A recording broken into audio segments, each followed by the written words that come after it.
Untuk menghargai karena waktu kita sangat singkat sekali, kita langsung saja. Oh iya, materi kita hari ini adalah iradatullah. Iradatullah. Dan untuk semua ibu-ibu yang ingin mengajukan pertanyaan, simak baik-baik materi dari Pak Ustaz kita. Ya, kepada Bapak Ustaz kami persilakan dengan hormat. Taib. Bismillahirrahmanirrahim. Assalamualaikum warahmatullahi wabarakatuh. Assalamualaikum warahmatullahi wabarakatuh. Alhamdulillah wa syukurillah, la haula wa la quwata illa billahil azim. Allahumma sallim wa barik ala Muhammad wa ala alihi wa sahbihi ajma'il karim, amma ba'd. Ibu-ibu majelis taklim, pemirsa TV Sultra yang insya Allah dirahmati oleh Allah Subhanahu wa ta'ala. Tema kita pada Ramadan yang kedua ini tentang iradatullah, Allah yang berkehendak. Di dalam Al-Quran Allah mengatakan, A'udzubillahi minasyaitonirrajim, Bismillahirrahmanirrahim. Ma asaba min musibatin fil ardi wala fi anfusikum illa fi kitabim min qabli an nabra'aha. Tidak ada satupun peristiwa musibah yang terjadi di bumi ini, termasuk yang terjadi pada diri kita, kecuali itu sudah sesuai dengan apa yang sudah tertulis di Lauhul Mahfuz, sudah ditetapkan dari sananya. Oleh sebab itu tema kita tentang iradatullah, kehendak Allah, merupakan salah satu sifat wajib yang harus diyakini umat Islam. Makanya kan ada lagunya kan, wujud kidam baqo mukhallafatulil hawadisi qiyamuhu binafsihi kudrat iradat kalam qadima. Iradat merupakan salah satu sifat wajib yang dimiliki oleh Allah Subhanahu wa ta'ala. Allah itu merupakan zat yang maha berkehendak. Dan kalau dia sudah menghendaki sesuatu, dia cukup mengatakan saja kun fayakun. Jadi maka harus jadi itu barang. Nah ibu-ibu, pemirsa TV Sultra yang insya Allah dirahmati oleh Allah Subhanahu wa ta'ala. Sebagai manusia, tentu kita semua ini memiliki harapan. Kita memiliki cita-cita, memiliki keinginan. Ibu-ibu pasti semua yang hadir di sini memiliki harapan-harapan masa depan. Ada yang mau naik umroh, Pak Benggele mau naik juga Pak, mau juga, tapi tidak ada namanya di situ. Tentu semua kita memiliki harapan, dan harapan kita itu harus di ACC, harus diterima oleh Allah baru bisa terjadi. Kalau tidak di ACC, tidak disetujui oleh Allah, tidak akan bisa terjadi. Nah, itulah kenapa kemudian dalam Al-Quran itu ada satu ayat yang mengajarkan kepada kita tentang bagaimana kita menyikapi kehendak-kehendak Allah Subhanahu wa ta'ala. Nabi Muhammad SAW ketika sudah membentuk negara Madinah, ternyata orang-orang yang benci kepada Islam itu masih sering datang mengganggu. Setelah tidak bisa dikalahkan dengan perang, maka salah satu caranya mereka mengganggu Nabi Muhammad itu, mereka kumpul orang-orang pintar. Mereka kumpul orang-orang pintar, kemudian diseleksi, diutus kepada Nabi Muhammad untuk mendebat Nabi Muhammad supaya Nabi Muhammad itu dipermalukan di masyarakatnya. Ada Nadil bin Haris diutus oleh orang-orang kafir Quraisy, bahkan sempat digembleng dan dilatih oleh orang-orang Yahudi. Baru dibawa kemudian ke hadapan Nabi. Orang Yahudi sudah ajar, nanti kamu kalau ketemu Nabi Muhammad itu tanyakan 3 pertanyaan ini. Kalau dia bisa jawab itu berarti Nabi betul, itu Nabi Muhammad. Yang pertama, tanyakan tentang kisah Ashabul Kahfi. Yang kedua, tanyakan tentang kisah Dzulkarnain. Yang ketiga, tanyakan tentang ruh. Akhirnya pergilah kemudian orang ini yang sudah dilatih khusus untuk mempermalukan Nabi. Pergi ke Nabi, bertemu Nabi. Dia tanyakan 3 pertanyaan itu. Apa kata Nabi? Besok saya jawab. Nanti besok saya jawab. Pas malam sudah lewat. Tiba-tiba wahyu belum turun. Padahal Nabi ini harapannya ini hanya wahyu. Wahyu belum turun. Sudah mau datang pagi, wahyu masih belum turun juga. Sampai kemudian orang itu datang menagih janjinya, wahyu belum turun. Akhirnya Nabi apa yang disampaikan? Pas datang orang itu dia bilang besok lagi. 3 kali kemudian dia janji besok-besok, tidak turun-turun wahyu. Sampai kemudian turun ayat yang mengatakan wala taqulunna li syai'in. Jangan kamu Muhammad itu mengatakan sesuatu anni fa'ilun godan. Saya akan melakukan ini besok. Besok ini saya akan lakukan.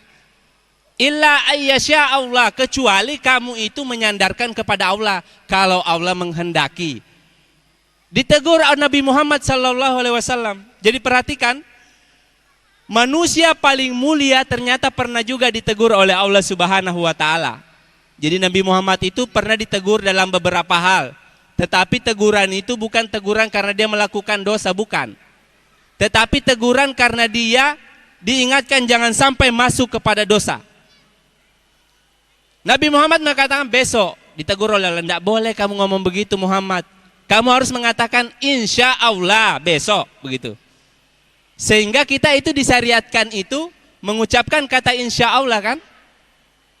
Kalau kita ingin melakukan sesuatu besok, berjanji kepada orang lain besok, syariat Islam mengajarkan jangan terlalu pede, jangan terlalu percaya diri yang berlebihan. Dalam syariat itu ada istilah namanya tafaul. Optimis boleh, tetapi over confidence, terlalu percaya diri itu tidak boleh dalam Islam. Harus tetap disandarkan kepada Allah Subhanahu wa taala. Makanya ibu-ibu nanti harus diutamakan itu. Pertanyaan saya begini, kira-kira kalau ibu-ibu mengucapkan insya Allah itu di mana insya Allahnya? Di depannya yang mau dijanjikan atau di belakangnya yang mau dijanjikan? Ibu Haji di depan, ada juga di belakang. Dua-duanya sebenarnya boleh, tetapi yang paling utama itu di depan. Di depan. Insya Allah besok kita ketemu lagi di sini. Begitu. Itu lebih utama. Kasih di depan, sandarkan kepada Allah. Sama seperti orang masuk ke rumahnya orang. Salam dulu atau masuk dulu? Duduk dulu. Assalamualaikum, saya sudah masuk. Salam dulu kan? Izin dulu, baru kemudian masuk. Sama seperti itu.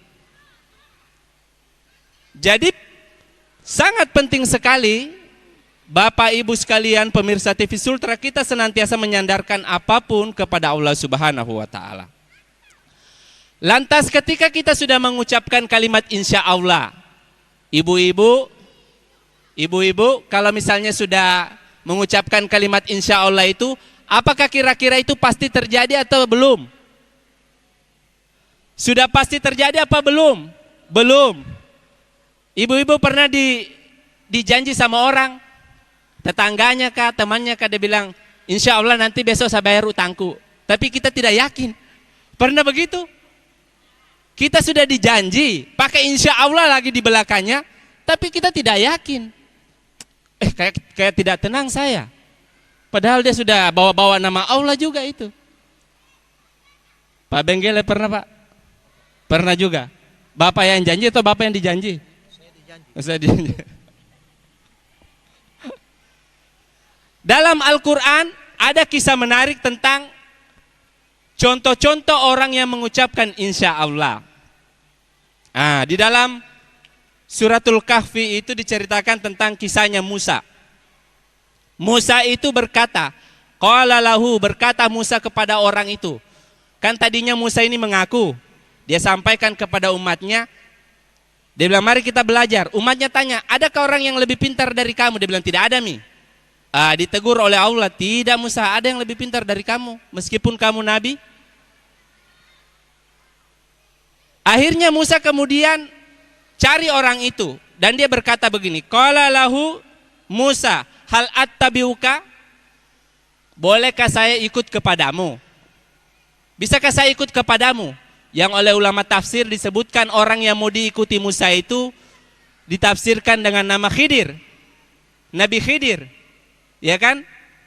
Jadi Musa dia minta, bisakah saya ikut dengan kamu? Antu allimani mimma alam tarusda, untuk kemudian mempelajari apa-apa yang juga kamu punyai, ilmu yang kamu miliki, bolehkah saya ikut? Kata kemudian Khidir itu, enggak, kamu tidak mampu. La tastati, kamu tidak akan mampu ikut saya. Kamu tidak akan mampu. Untuk meyakinkan Khidir, Musa itu mengatakan begini. Untuk meyakinkan Khidir. Qala satajiduni insyaallah sabiran. Wahai guru, insya Allah saya adalah orang yang sabar, jadi saya bisa ikut saya. Perhatikan apa yang terjadi kemudian. Betulkah Khidir? Betulkah Musa kemudian ketika ikut Khidir itu dia bisa bersabar? Dalam sejarahnya yang ibu-ibu sudah sering dengar, sabar atau tidak? Ketika dia mau masuk ke dalam kelasnya Khidir untuk ikut belajar, ternyata di kemudian hari sejarah mengatakan bahwa Musa gagal untuk ikut di dalam kelas belajarnya Khidir. Gagal dia. Tidak lulus, tidak naik kelas, bahkan di DO dia. Dia bilang, saya sudah bilang memang ilmuku ilmu laduni, ilmumu ilmu ilmiah. Ketika dapat anak, dipotong lehernya, dapat perahu dilobangi. Tidak tahan Nabi Musa, dia pertanyakan, apa itu, kenapa begitu? Sehingga dia di DO. Jadi perhatikan, dia ucapkan insya Allah, tetapi ternyata insya Allahnya itu tidak jaminan tidak terkabul itu apa yang dia kehendaki. Bandingkan dengan kalimat insya Allah yang diucapkan oleh Nabi Ismail. Bandingkan. Falamma balaga ma'ahu sa'ya, tatkala Ismail itu sudah sampai balik media. Maka berkata bapaknya, ya gulam, wahai anakku, ini arofil manam, saya lihat kamu kok di mimpi itu loh. Asbahuka, saya potong lehermu. Fanzur maza taro, bagaimana kira-kira pendapatmu? Kata anaknya Ismail itu,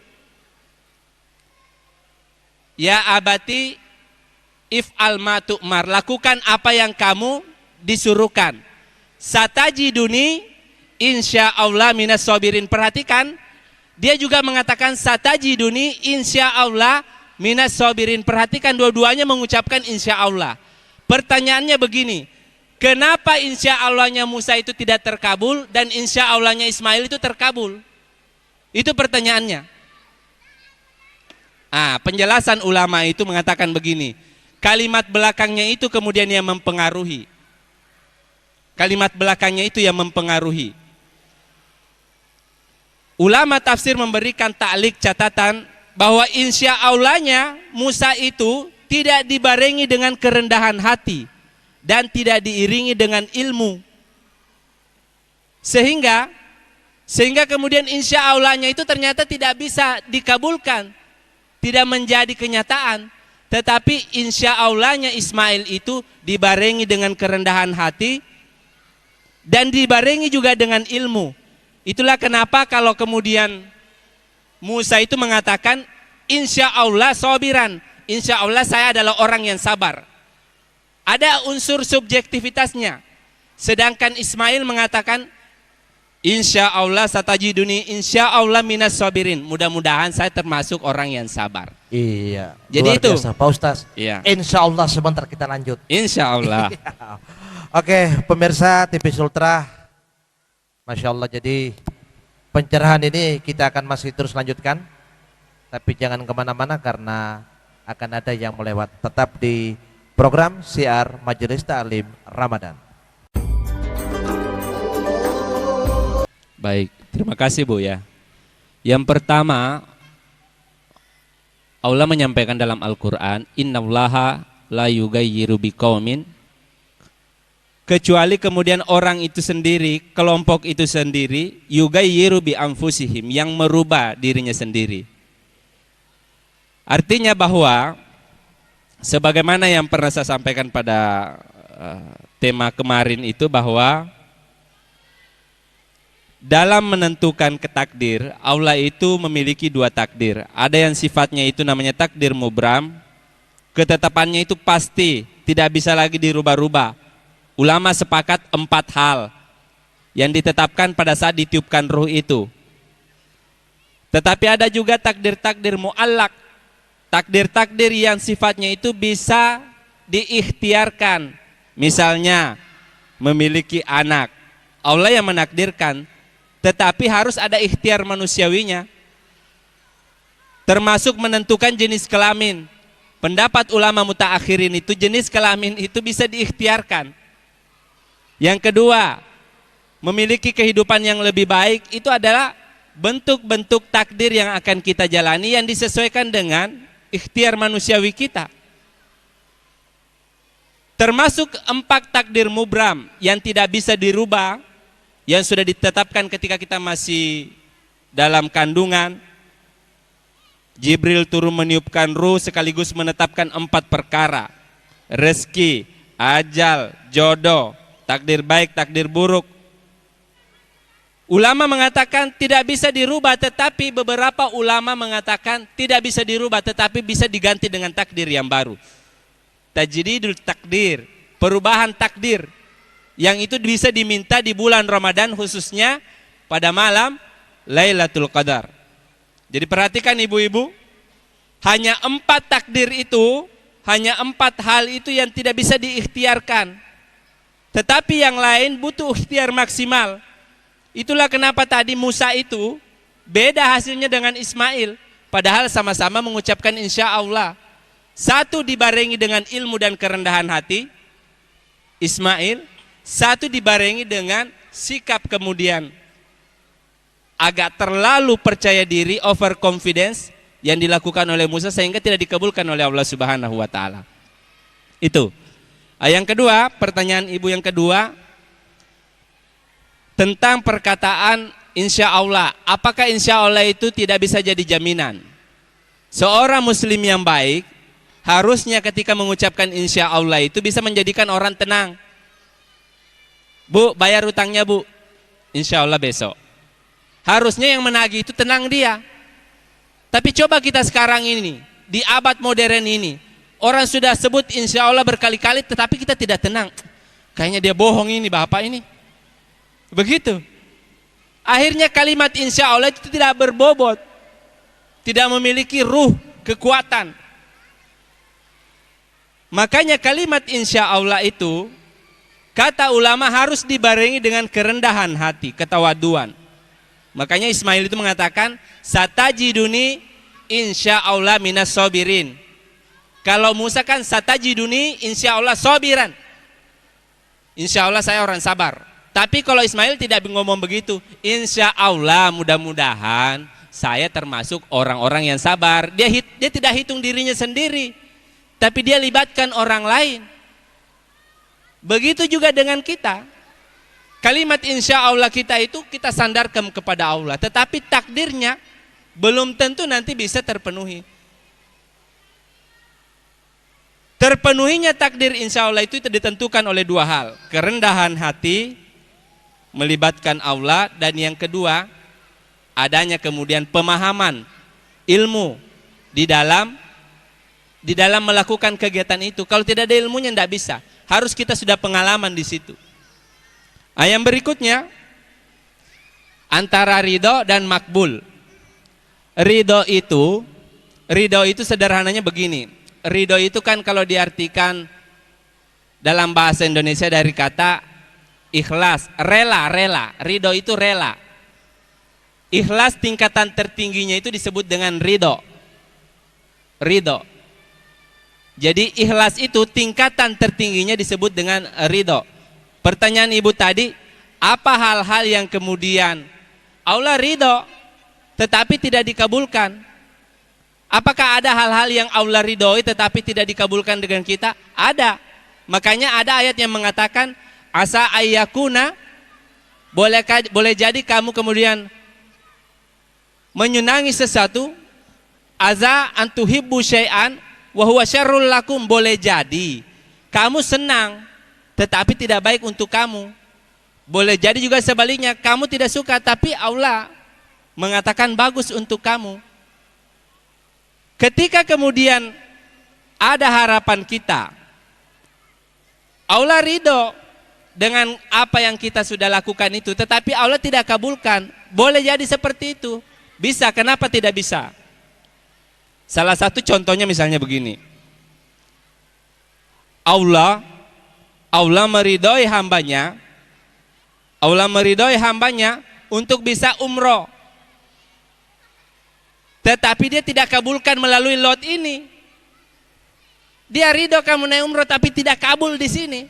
Mungkin kamu nanti cari jalan lain. Karena banyak jalan menuju ke sana. Sebaliknya juga begitu. Ada yang sudah dikabulkan tetapi Allah tidak ridho. Ada, namanya istidraj. Ada orang kok kaya tapi jahat sekali. Ada orang kok sifatnya tidak baik tapi kok sukses ya. Hati-hati, kekayaan, harta benda itu, pangkat yang tinggi itu bukan tidak selamanya rezeki, tetapi bisa menjadi istidraj, hukuman. Makanya Umar ibn Khattab itu satu hari setelah dilantik dia jadi pemimpin presiden di zamannya, doanya itu Allahumma inni a'udzubika minal mustadrijin. Ya Allah, saya berlindung supaya saya tidak termasuk orang yang dihukum, diazab dengan hukuman kebaikan. Jangan kira dengan harta benda itu kita sudah diridhoi oleh Allah, belum tentu. Belum tentu itu. Makanya nanti banyak orang kaya tetapi hidupnya tidak tenang. Kita bisa membeli rumah mewah, tapi belum tentu kita bisa membeli ketenangan. Karena ketenangan itu istiqrarul maknawiyah, itu Allah yang turunkan. Adanya di keberkahan harta, bukan di banyaknya. Jadi seperti itu Bu ya. Ada sesuatu dikabulkan, tidak diridhoi. Sebaliknya juga ada diridhoi, tidak dikabulkan. Begitu Pak Benggele. Subhanallah. Jadi bukan soal kuantitasnya tapi soal kualitas. Ya. Masya Allah. Jadi Ibu ya, gimana? Ibu yang 3 sudah puas ya? Belum puas? Oh, kalau belum puas, wah susah kalau mau dipuaskan. Tapi insya Allah semoga puas Bu ya. Iya. Oke. Dan kita masih mau lanjutkan pertanyaan lagi. Pertanyaan Pak Kulibirib itu namanya. Ya, oke. Untuk lebih jelasnya saya persilakan kepada Bapak Ustaz untuk menjawab langsung 3 pertanyaan. Baik, terima kasih. Allah berfirman dalam Al-Quran, wa nafsi wa massawaha fa'alhamaha fujuraha wa taqwaha. Demi jiwa beserta dengan penyempurnaan penciptaan manusia. Fa'alhamaha fujuraha wa taqwaha. Manusia itu kami berikan 2 potensi. Potensi untuk menjadi fujur, sangat jahat sekali, dan menjadi manusia yang sangat takwa, baik sekali. Meskipun Allah berkehendak, tetapi Allah menurunkan takdir mu'allak di bumi ini, ada hukum sebab akibat yang Allah turunkan. Itulah kenapa ayat Allah itu bukan hanya satu, bukan hanya ayatul kauliyah Al-Quran. Ada ayat yang lain juga, namanya ayatul kauniyah, yang hukumnya itu hukum sebab akibat. Oleh sebab itu, Allah hanya mengatakan dalam Al-Quran itu, qad aflaha man zakkaha wa qad khaba man dassaha. Beruntung itu orang yang ketakwaannya itu yang dia selalu pompa, maksimalkan.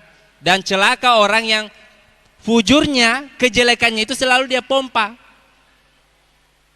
Jadi manusia itu diberikan usaha untuk memilih oleh Allah Subhanahu wa taala. Sehingga pertanyaannya begini, bagaimana kalau ada orang meninggal dalam keadaan mabuk? Apakah mabuk itu dikehendaki oleh Allah Subhanahu wa taala? Allah itu memberikan 2 pilihan, mabuk dan tidak mabuk.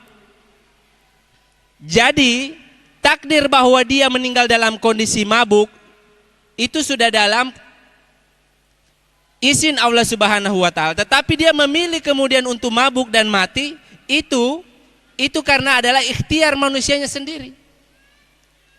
Jadi dalam keyakinan Ahlus Sunnah wal Jamaah itu, salah satu keyakinan kita itu bahwa manusia itu ada hak ikhtiar diberikan oleh Allah Subhanahu wa taala. Makanya kalau ada orang mabuk, jangan Allah yang disalahkan. Oh, itu kan kehendak Allah itu. Ada orang mencuri, wah saya tidak mencuri kalau Allah tidak menghendaki. Bebas semua koruptor itu nanti kalau begitu. Hancur ini dunia. Tiba-tiba ada orang lewat depan rumahnya kita, langsung ambil parang. Saya tidak bunuh kamu kalau tidak dengan izin Allah. Tidak bisa. Ada hak Allah berikan untuk memilih. Diturunkan panduannya Al-Quran. Baca loh ini Al-Quran. Itulah kenapa Allah disebut Maha Pengasih dan Maha Penyayang. Dia bisa atur kita semaunya, tetapi dia masih berikan hak-hak untuk memilih. Itu. Yang kedua, terkait dengan nujum, doti ya. Jadi di dalam syariat kita, salah satu kemudian yang harus kita yakini adanya itu adalah beriman kepada yang gaib. Ya kan? Rukun iman itu salah satu itu beriman kepada yang gaib. Dan salah satu yang gaib itu kalau kita cerita itu adanya kemudian hal-hal yang bisa menyebabkan orang lain celaka, yang disebabkan hal-hal yang tidak bisa dilihat oleh mata. Nabi Muhammad SAW di zamannya itu pernah juga dipandang, pernah juga didoti. Sama-sama seorang Yahudi, tetapi jenis dotinya pada waktu itu jenis doti yang pakai mata, hipnotis. Sampai kemudian Jibril turun, diselamatkan, hampir mati. Yang kedua, pernah juga kemudian Nabi itu disantet, rambutnya itu diambil. Itulah kenapa kalau ibu-ibu menyapu, dikasih bersih itu jangan dihambur saja itu kalau menyapu. Rambut-rambut dikumpul, kalau itu rambut dipendam di tanah. Karena itu bisa menjadi media-media untuk melancarkan aksi-aksi jahat. Nabi Muhammad dalam tafsir Ibnu Katsir diceritakan pernah itu sakit demam itu gara-gara disantet oleh Labid bin Az, seorang Yahudi. Disantet dia. Sampai kemudian turun malaikat Jibril dan satu orang malaikat turun. Diriwayatkan dalam riwayat tafsir Ibnu Katsir itu ditanya kenapa ini dia. Dia bilang ini adalah Nabi Allah, Nabi Muhammad. Kenapa dia? Dia disantet. Apa yang santetnya dia sampaikan di situ bahwa rambutnya itu diambil dari bekas gulungan oleh pembantunya. Dibawa oleh orang Yahudi itu disantet dia. Kemudian disembunyikan di sumur. Sehingga Ali ketika Nabi bisa berbicara, ketika dia bangun dan bisa berbicara, dia sampaikan, tolong kuras itu sumur, ada rambut saya situ angkat dan bakar. Begitu. Itulah kenapa syariat kita ketika sudah maghrib, anak-anak keluarga itu kalau maghrib itu diingatkan supaya tutup pintu, ya kan? Termasuk makanan-makanan kalau sudah mau tidur itu, Nabi itu sunahkan itu ditutup tempat air, tempat makanan, disuruh tutup, itu ada hadisnya itu. Kenapa harus ditutup?